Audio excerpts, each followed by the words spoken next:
党立委齐卡森因为讲出咱台湾和捷克有签秘密合约，要去帮助乌克兰这件代志，是和外交部相对呛。昨昏外交部长吴钊燮去立法院质询，和齐卡森共相拄着，双方阁是一句来一句去。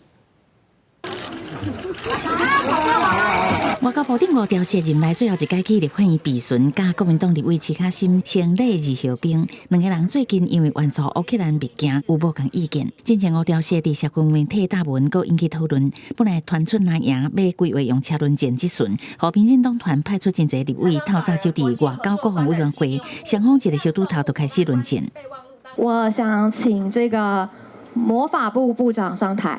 登记头一个发言，齐卡森穿魔法袍、提魔法棒，搁送山管予吴钊燮。质询内容锁定家己互人告泄露秘密代志冤污专案，搁质疑外交部的援助金流讲袂清楚。 300万美金，立法院要如何监督？采购是 CHTI 的采购，不受我们国内的这个采购法的限制。对特别举行的世界卫生大会 （WHA）， 吴钊燮坦白讲，今年台湾参加的难度也是真悬，不过支持咱国的国家数较侪，战绩嘛较悬。吴钊燮进一步公开目前有6个友邦伫 WHO 替台湾提案，不过21只报名截止，若是家己进前捌事件，2个邦交国有登记的忧虑。吴钊燮讲，短期内无问题，5指控是观察点。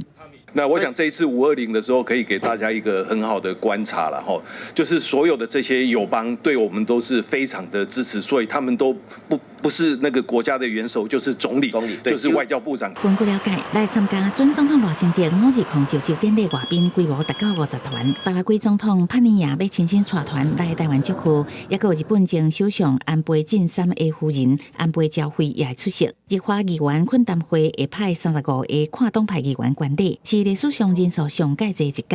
记者综合报道。